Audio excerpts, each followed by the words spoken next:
Good morning, Opening Pathways viewers, or whatever time it is when you're watching this podcast. I'm excited to bring you Mike Brcic today. Mike is the founder of Wayfinders. We're going to learn about Wayfinders, but more importantly, we're going to learn about Mike today. Mike, welcome to Opening Pathways. Yeah, Tom, I'm thrilled to be here and chat with you. Yes, I'm glad to have you here, fresh back from Iceland. We'll learn about that in a few moments. Tell us a bit about Wayfinders and what sparked your idea to start it. Yeah, so in a nutshell, we take high achieving entrepreneurs to some really beautiful, wild places around the planet. As you mentioned, I was just in Iceland a few weeks ago at we had this spectacular 1,000-acre resort all to ourselves in the wilderness. In the fall, I'm going to Bhutan. I was recently in the desert of Saudi Arabia and in Mongolia. So we take people to these places with really profound wilderness, and it's really just taking them on a journey and shifting their perspective from achievement to alignment. So alignment, simply in a nutshell, helping them get clear on what their inner world is saying to them and helping them make the move so that their outer world more closely matches their inner world, which is a Yes. profoundly enriching experience once you embark on that path. And what started it, really, it started out very differently than what it is now. It started out just as an attempt to kind of shift what an entrepreneur conference could look like. And I was going to all these, as I was building my previous business, I was going to all these different conferences and, entrepreneur type conferences. And there's all these very, profoundly smart speakers on stage and people leading workshops and whatever. And, I would come home with pages and pages of notes, and I could act on, if I was lucky, I could act on 1 or 2% of it. And I realized what the biggest value I got from these conferences was not the information I took in, but it was the connections I made with people. But they were not set up for connection. I had to really work hard, you're trying to connect with people over lunch at a busy table with 10 other people, and it's really noisy, whatever, or a networking break in the hallway. And I really had to mine these events for connection. And I asked myself, well, what would an event look like that was focused on connection first? And that became the through line to my first events. And it was, let's take people out into the wilderness. And it was mostly, North America, places closer to home.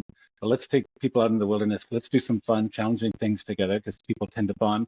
And then let's get together, before dinner, after dinner, we can talk shop, that kind of stuff. And so the first events were really just sort of like a business conference plus adventure.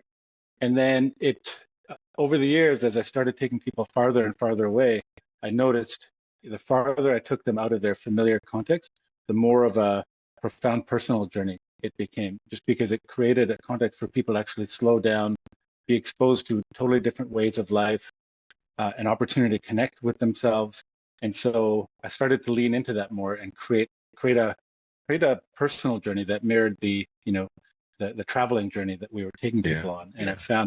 I found that that's much more rewarding for me, but also very enriching experience for the people who attend. And that's really what they needed. They didn't need more business advice. Yeah. They needed to connect with themselves. Yeah. There's a couple things about what you said that interests me. One is that the word alignment, which I use in my practice a lot, has been coming up even more frequently for me. So I'm willing to listen to that it's present. Maybe I need to join you on one of these adventures and experience this alignment. I think the other thing that I'm seeing, not only at the coaching academy where we're fully online after being only in person pre-COVID, but just in general, people I think are looking for these connections and not just in these boxes. They're looking to have not only a real connection, but to really have more meaningful connections where it's something out of the day-to-day noise and grind, if you will, that we're involved in sometimes. So I love what you're doing. I'd love to know, when you look at yourself today, how are you fundamentally different since you started Wayfinders? What a great question. I love that question. Um, I've been careful since day one of running this thing to never present myself as some sort of guru has got it figured out. It's just, the message I give to people is I maybe don't even have, anything figured out more than you do, but I'm deeply committed to the journey.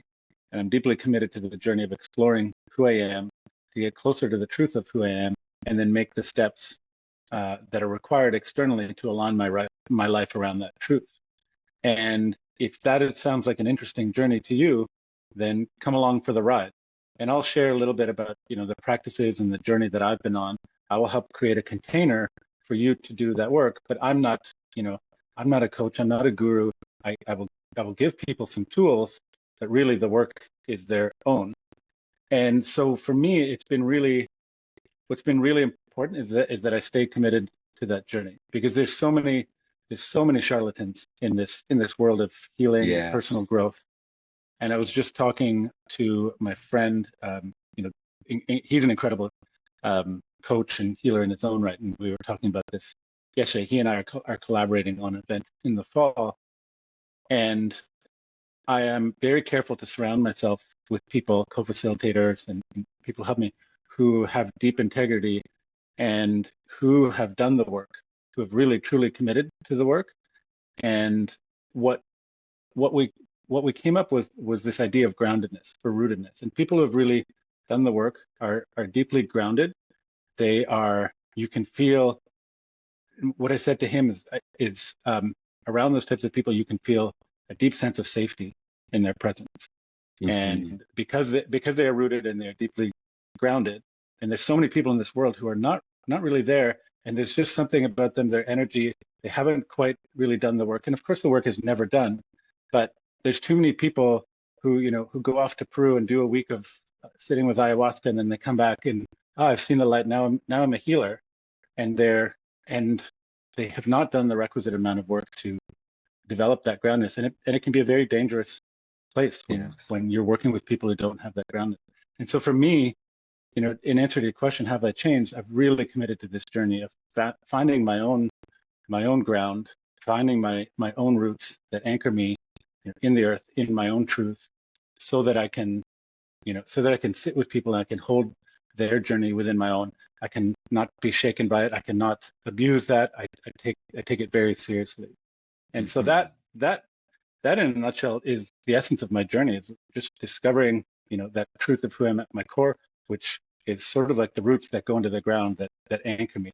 And it's also really developing and cultivating my relationship to the natural world, and cultivating my relationship to stillness, so that I can, if I have that stillness at my Yes. core, people can feel it.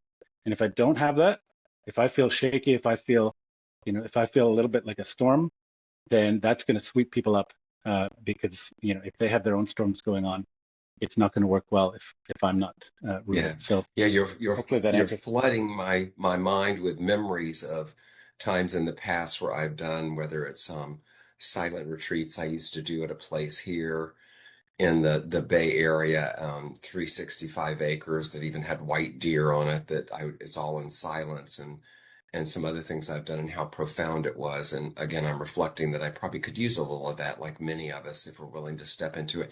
Tell me this, Mike, what values have guided you from the start, and is there one that's deepened recently? Hmm. Um, I love that question too, Tom. You've clearly put some really beautiful thought into your questions. Um, I think connection has been a value that has guided from the start. And in the beginning, it was this idea of helping people foster connection amongst each other, but it's gone deeper than that, and it's helping people cultivate connection, as I said, to the natural world, because that is such a profound place of healing, and also connection to self. And so connection has been that thread, that has been woven throughout. But as of lately, it's also, and again, this is all just a mirror of my own journey. But for me, this journey of connecting to the larger mystery of existence. And it's interesting, I was raised a Catholic. I rejected that world in grade 9.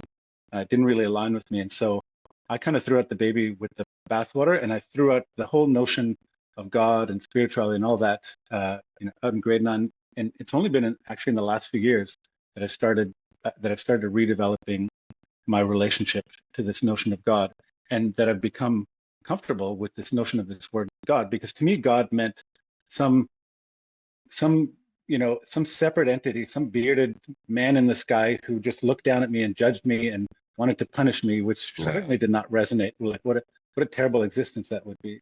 And now this word God to me represents this consciousness that flows through everything, of which I am just one manifestation. And so for me, it's helping me to reestablish my connection to that consciousness. And instead of seeing myself as a separate, lonely, discrete individual, feeling part of that connection to everything, which is such a beautiful place to live from, and helping other people to do that. And sometimes all it takes is, getting people to sit in the wilderness for an hour or two just quietly, and they can start to Yes. feel that seep into their being.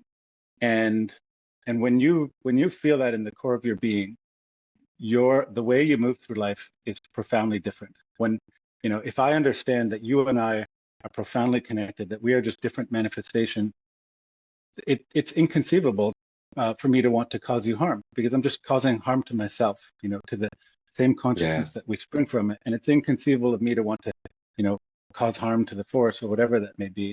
And it's a profound, like, it is real, peace at the center of your being when you experience life that way. And I don't want to Yes. overstate it. It's not like I walk through life every day. I'm just, I'm, I'm just a manifestation of consciousness. Most of the time, my ego and my thinking brain takes over, and I very much see myself as a separate individual. But when I stop and I reestablish that connection, it's like, okay, Yeah, here I am. I can. I've been deeply involved in this kind of work for many years, and Hmm. I know where I'm at and where I've been for many years is I believe we are all one, and God, love, universe, whatever anyone may want to call it, is within us. And this is heaven and hell, if we want to describe it that way, where we are in this existence. What I do know to be true is whatever that great mystery is, we have a finite time in this one body. And my interest is with people that I work with, what are you doing with it? What are you, or better yet, what have you not done? And what are you wanting to do? And I love to inspire people to take action. Tell me this, Mike, where has life asked you to slow down recently? all over the place. Um, yeah, I've over the last 4 months, I've been on this, fairly profound journey, and it started with a number of very significant business challenges that started coming my way all at once and very confusingly, because my company has operated generally quite smoothly and very stable over the last 8, 9 years. I run 2 or 3 events a year.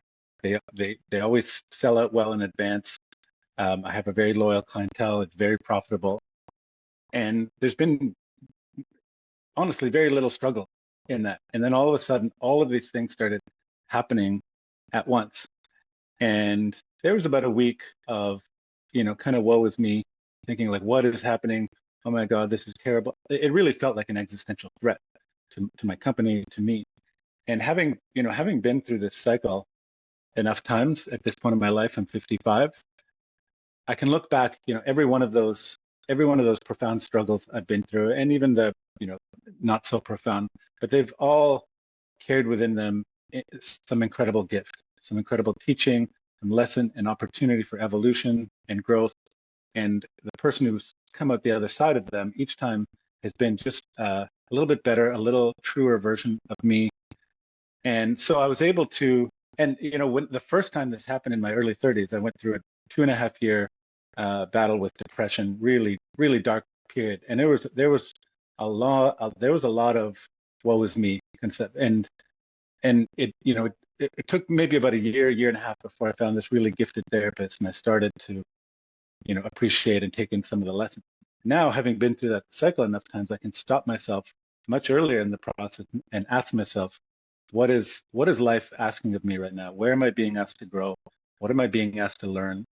What is my responsibility to take on? And so I was able to do that fairly early in the process. And instead of, I still had to focus on the external. There were still emails I had to respond to, actions I needed to take, but I also knew that there was an internal journey that had to happen. And that internal journey took me to some very difficult places. And there was a lot of release during, especially during that first month. I committed to, I have a regular breathwork practice, but I committed to every day 15 to 20 minutes in the morning. And there's this one very specific breathwork that's always consistently able to allow me to release. And virtually every single day, it was either some version of just outpouring of tears and grief or anger or or just my body shaking. And it was clear that there was a lot that was stored in my body that needed to be released, which also led, to this deeper questioning of understanding my role in co-creating this situation that felt so difficult. And I won't bore you with too many of the details, but a lot of it was really just this journey of listening to myself and being able to stand in my own integrity, even though everything in my body wanted to tell me to collapse and go along with the narrative that other people were spinning, whatever, my people-pleasing tendencies. So that was part of it. And the other part of it was just, as you said, this call to slow down. And I really had to intentionally slow down. I could see where I'd introduced so much complexity into my business. And I gradually started peeling away, taking away all this stuff and realizing I really don't need all this stuff. If I can just Yes. stand in my integrity and my truth, that's all that's required at this point. So Yeah, I don't know it's if been a you've beautiful. heard me.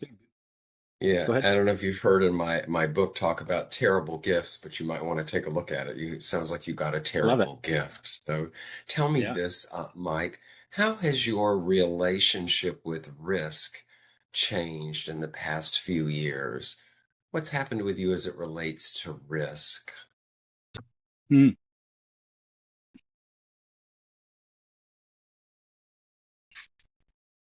I have. I've always had a comfortable relationship with risk. Um, I have spent a lot of my life taking risks, particularly physical ones. Some of the things I might do, whether skiing or exploring or what may be, and I felt comfortable almost to the point of identity. That's my identity. I'm the guy who takes risks, and a lot of the time those risks would work out. They would lead me to interesting, amazing situations, and sometimes they wouldn't work. Like, when I broke my femur taking a really stupid, uncalculated risk. It's interesting. Let me just close this door here. Sorry.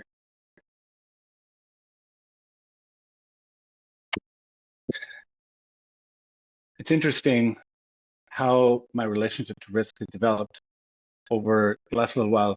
I've I've I've toned down the need for that physical risk. I still like to push myself, but I'm 55. I have 3 children. I don't need to risk life and limb, and I got a certain thrill out of risking life and limb, back when in my 20s. And there was just something just so wildly, profoundly alive about, skiing down some steep, remote backcountry slope, and that there could be an avalanche at any time, and your goal is to just flirt with that. I don't feel that need, and there was part of that, I think, just I think uncomfortable, just uncomfortable with the notion of my life and needing to flirt with that edge in order to just feel alive. And I can feel that just simply by being able to be, wildly and deeply present in my life without needing to to create that sense of danger. Yeah. So that's one aspect of it. But the other is I've seen how that comfort with physical risk is also balanced by this discomfort with emotional risk, and how I've really played it safe in that regard, particularly around my own vulnerability of wanting to hide and wall off, and you know um, a real discomfort with emotional risk. And so as I've brought down the physical external risk, I've dialed up my willingness to embrace emotional risk, which to me is far more rewarding, because if I'm able to really allow other people to see me, really allow myself to be seen, um, I'm discovering just how profound an effect that can have on relationships when Mhm. you just and the comfort that it creates for others when you're willing to embrace that risk of truly being seen. And then other people can breathe that in and say, "Oh, okay, that's where we are. This feels good. This feels safe. Good. Let's go there." And it's a beautiful place to be. Yeah. So how does Mike recognize when fear is information versus a stop sign? Hmm. I I have um, for a long time. To me, the phrase is fear is a compass, and I've recognized fear fear is usually pointing me to something profound that's waiting for me in my life, and it's just that it's information, right? And if you accept that, oh, this thing I'm contemplating, or this move, or this decision, or this conversation, I'm feeling a lot of emotion, I'm feeling a lot of fear around that. If you accept the idea that that is actually, it's pointing you in the direction that you need to go, what a gift that can be, because it's the fear is just it's a feeling in the body, it's an emotion that's stored in the body, and I've come to really accept that the body is such a powerful storehouse of wisdom, Yes, and yes, after a lifetime of spending most of my life between my two ears, I'm finally able to attune to this other part of my being, which I've come to recognize holds so much wisdom, often deeper wisdom, and it's not one or the other, it's integrating the two. But yes, if I can feel into that that and it's sometimes there's a process of discernment, right? You're contemplating something and you feel tightness in your body, and that could be fear, trying to keep you from something that there's something really beautiful waiting on the other side. Or it could be a signal from your body saying, this really is not right for you. You need to pay attention to me. And so I don't have a clean, neat answer for what that process of discernment looks like, but it basically just involves curiosity. You have to be willing to yes, get yeah, curious and feel into that, and um, eventually, if I stay with it long enough, I can sense that discernment. And yeah, the fear is usually I'm trying to it's an old part of us that's trying to protect us from something that is actually leading us to greater alignment or more truth or whatever. yes. Yeah, I've So learned yeah. that fear is an opportunity for growth. And the other thing that I think is important is sometimes we think our brain is what's really in charge, and we are beings who happen to have a brain. And actually, if you look at some of the research, body, our body informs our brain um, more than our brain informs our body. Our brain reacts and tells the body what to do, but the body is often the source of something. Tell me this, Mike. What are you most proud of? Not professionally, not publicly, but personally. hmm um, I think I'm most proud of how I show up for my children, and by no means am I a perfect father, and there's certainly opportunities for growth, but I think um, the more I work on myself and develop that inner groundedness, the more they can feel that, and they can feel calm and safe around me. And really, I've come to my kids are all teenagers now, and my eldest is on her way out the door in a couple of months off to college, and I've come to recognize at this stage in their lives, my job as parent is to just be that you know safe, anchored point at the center that they can always return to, and to express to them that I accept them deeply, at the center of my being for who they are. And I don't require them to be any different. They're completely loved and accepted for who they are. And that doesn't mean that I accept all their behavior. And there's a very big difference between I accept who you are, and I know you're going to make choices that I disagree with, and we have to have some boundaries right that. But Yeah. very, very clear about the difference between the two. I don't approve of this behavior, but I approve of you at the core of my being. I love you deeply and accept you exactly as you are. And getting to that place is very difficult as parents, because we project so much of our our own pain, Yeah. our own unmet desires, our own unmet needs onto our children, and that becomes a very confusing world to inhabit for children. So I'm proud of the work that I've done to be able to get to this point where I Wonderful. don't I don't need to project any of my journey onto my children or my partner, Yeah. for that matter, which Yeah. is such a better place to inhabit a relationship from. Yes, yes. I love that. Tell me this. What boundary has become essential to your sustainability?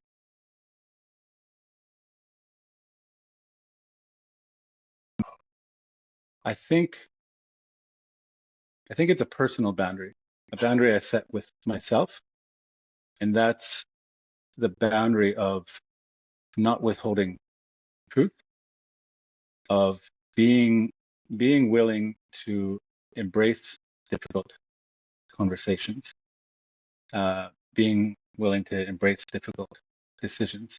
Because for so much of my life, I shied away from that, and I that, that may not sound like a boundary, but for me, it is very much a boundary, and it's this boundary um, around lying to myself, around lying to others, whatever, and the it becomes a little bit like a muscle. Most of us are really bad at this. We're really afraid of having truthful, honest conversations with other people because we have a fear of conflict, and we fear it's going to rupture the relationship, it's going to sever the relationship or whatever. And then all this energy that sits beneath all those unexpressed conversations just plays havoc with our relationships. And when you can just you know uh, just be unafraid and bold and have those conversations, usually I've found they're nowhere near as difficult as I thought they would be, and they lead to, in some cases, profound healing. They lead to Mhm. deeper relationships. Sometimes they lead to an understanding that this relationship is meant to end, whatever. But it's a muscle because we understand. You come to understand that it's not that hard to do. It becomes a little bit easier at time because you're just signaling to your brain this thing that you thought was so overwhelming and hard and difficult. It's not that hard, and just keep doing it. And so it's a constant process of training myself and feeling when I'm suppressing, when I'm suppressing my voice, like, oh, I can feel a tightness in my jaw and in my throat. Yes. And that's, you were talking about like fear is information. I can feel that, and I can instantly recognize, oh, there's something I'm afraid to express here. What is that?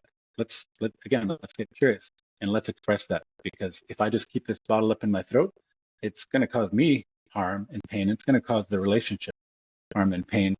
And so that's a clear boundary, just to speak truth I and love not this. withhold I it. love this.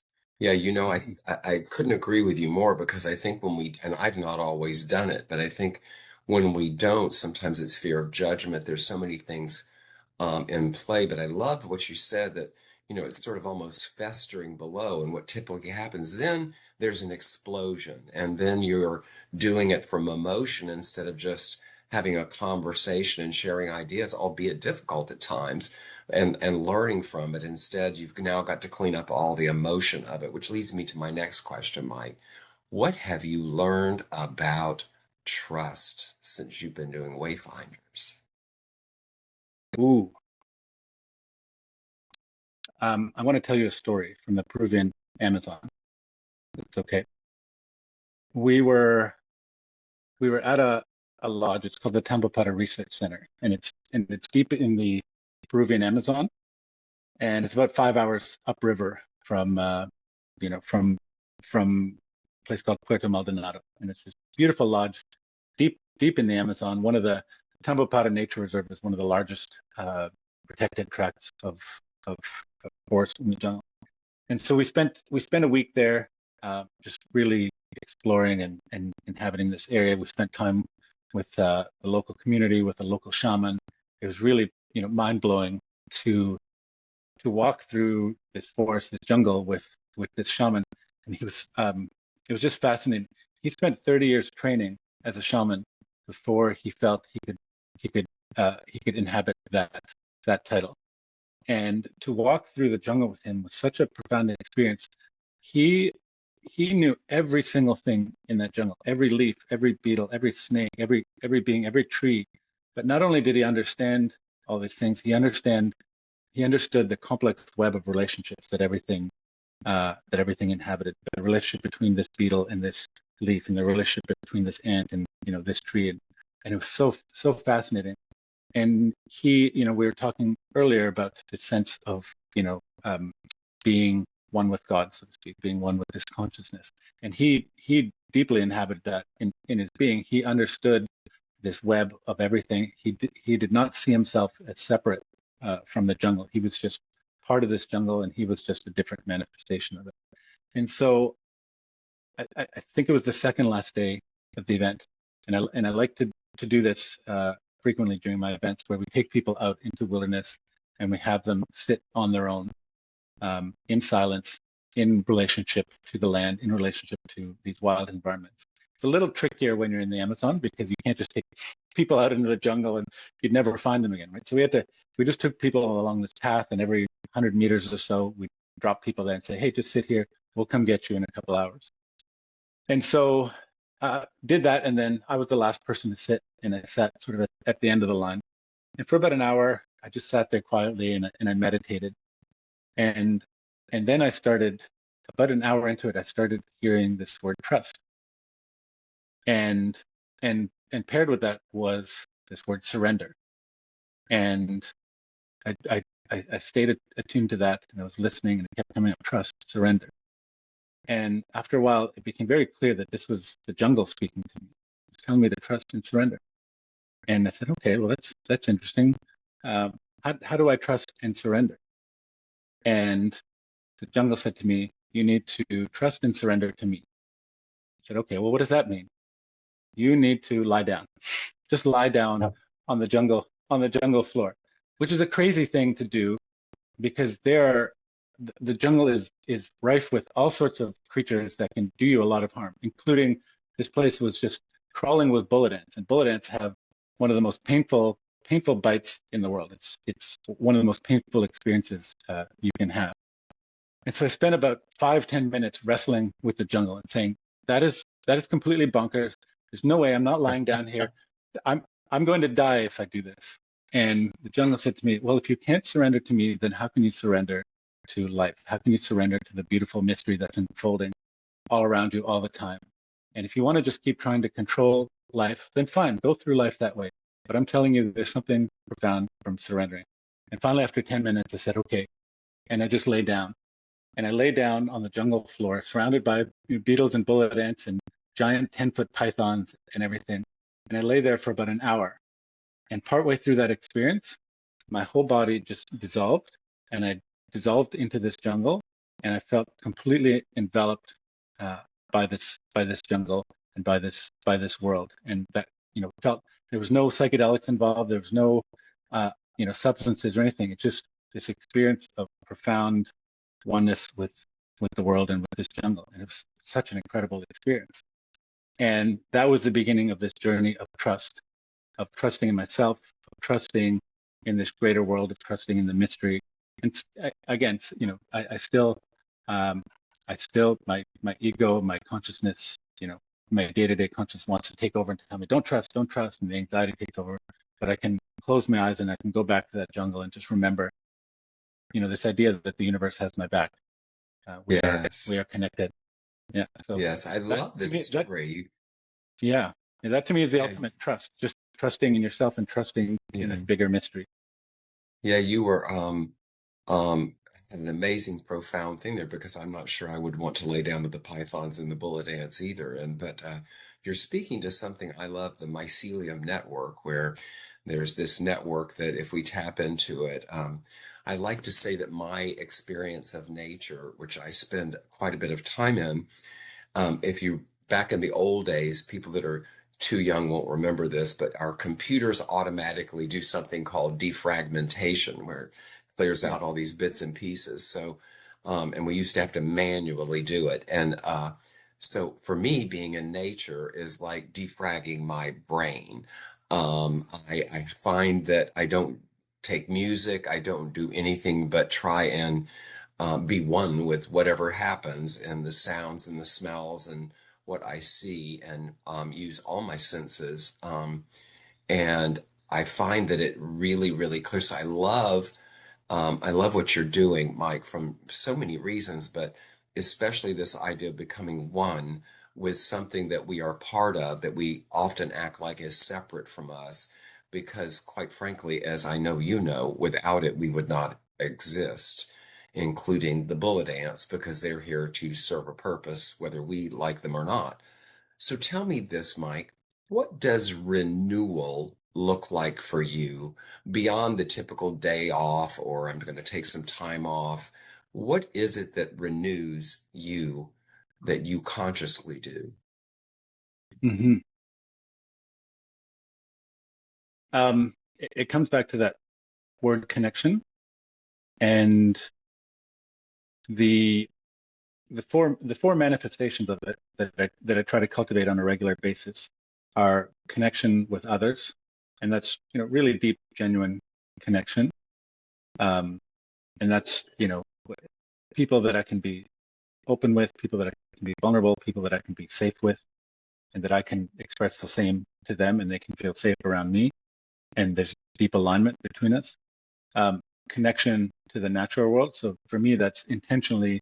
It's not just it's not just going for a bike ride in the woods. I love mountain biking, love it profoundly, but it's being very intentional, and it encompasses all of those things. But from time to time, being intentional and just Yeah, going out, spending a day, spending 2 days with nothing, just me, myself in the woods, no journal, no devices, anything, just me, myself in the woods. Um, that that's a really deep sense of renewal from that. There's Which then leads to deeper connection with myself because I can actually slow down long enough to listen to that internal, yeah, the internal experience, the voice of the soul, and then finally that connection to mystery. All of those, other than the connection to others, the other three, the connection to the natural world, connection to myself, connection to mystery, all happen quite beautifully when I spend time yeah, intentionally in wild places on my own. yes, But that when I spend time with that and I enter a state of coherence and integrity. Integrity is interesting. We take this word integrity. Most people sort of look at it as some variation of honesty or I'm true to my word or whatever. But integrity comes from the Latin word integrare, which means to make whole. So for me, when I spend time in places like that, I restore a sense of wholeness to myself, which is the ultimate renewal. And then when I come back to the relationships in my life, I come back with a very, different approach to those relationships and how I meet those people. And it's very easy to treat relationships as transactional. You know, um, you, what can you do for me? Or I'm, I'm spending time with this person or this group of people because I'm lonely and I don't feel comfortable being alone, so I need to surround myself with people. But when you develop that sense of integrity and coherence, then you can make the choice to either be on your own because you're totally comfortable with it, or be with the right people that you feel that sense of coherence together, and you don't have that hunger to like, I need to surround yeah. myself with people. So I love all this of that renews me. framing of Yeah, I love this framing of the word integrity, and I know for me in relationship, as I have grown and matured over the years, I find that when I come from a mindset of being in service to someone else, I get far more than I ever expected in return. And I know that's a little cliche, but in practice, it really is real. Mike, I only have a few more questions before we run out of Mm-hmm. time. What does legacy mean to you at this stage in your life? Yeah, it's interesting. I'm actually later today wrapping up um, wrapping up this 10-week course, and it's put on by these two wonderful um, coaches, instructors, whatever, Monica Ion and Stefan Arimi, and they're um, husband and wife, and they've attended a number of my events, and I've come to know them well. And they have they have these beautiful frameworks that are sort of metaphysical, spiritual, a bit of quantum physics, whatever. It's really powerful stuff. The ostensible objective of this course is called Inspired Money Foundations, and it's to develop a healthier relationship with money. But at the heart of it is developing in increasing our own sense of self-worth and value to the world. And one of the exercises from last week was allowing ourselves to imagine, what a legacy that lasts on another 100 years or 1,000 years. What might that look like? How might that manifest? And all these different things. And and I realized in going through this, I really resisted this idea of legacy because I really wanted to be comfortable with the idea of I don't have to have big ambitions. I don't have to, impact 1 billion people, whatever. Um, and I realized that I'd intentionally resisted any idea of, doing anything beyond just serving a small group of people. And I've started to become more and more comfortable with the idea. I know my work profoundly impacts people. It has changed lives. And now I'm at the point where I'm really comfortable with the idea of expanding what that looks like in the world. And part of it was just the wiring that was put in place for my last business, where I was not really that aligned with it, and I expanded it, and I brought on investors, and we expanded all over the world, and became a very stressful thing. And so I internalized this notion that if you expand a business beyond a certain point, it has to become stressful and awful and whatever. And I've begun to rewire that, and I can clearly see a path for how I'm going to expand this, reach more people, create more impact, and also co-create, this next evolution of humanity, because I believe we're in the midst of a really profound We are. transformation period. And it's not going to be pretty over the coming years. It's going to be quite chaotic, and transformations usually are, and I think on a grand scale, it just mirrors the personal journey. And my personal journey, the growth has never come during periods of comfort. It's come during periods of intense discomfort. Absolutely. And so I feel and I can sense more and more that my role is to play the part of guide for the people who are looking for a journey through this period, but the people who are themselves willing to be guides. And so my work is evolving so that it's not just about the personal journey, but it's the people who come to me. They are going to play a part in this next evolution of Yeah. where we're heading as a species, and the ripple impacts of that are incredible. And so if I think about Stefan and Monica, for instance, Monica, they were with me in Mongolia last fall, and Monica had a really profound experience in Mongolia, walking through this vast wilderness with the nomads, and which has had a profound impact on her work. And they reach hundreds, thousands of people each year through their work. And for me to be able to create whatever impact I am for them, to allow them to reach more people, that's, to me, that feels like a very important Yeah. legacy to Yes. Yeah. I guess be a guide of guides, so to speak, so that we Yeah. can. There are so many people in waiting for this, this time, who are there to help imagine what this next evolution looks like. Wonderful. Mike, I'm grateful you're doing the work you're doing in the world today. Mike Brcic, founder of Wayfinders, how can we find you? Mm-hmm. The website is way-finders.com, and our upcoming events are there. You can read a little bit of our approach. You can sign up for the newsletter. I put out a weekly letter that I call Field Notes, and it's just about, it's for entrepreneurs, and it's about how to live a life of alignment rather than achievement. Great. Mike, thank you for being on Opening Pathways today. Thank you for the thoughtful questions, Tom. Yes, yes. And to my viewers, this is Tom LeNoble, and I'll see you next time.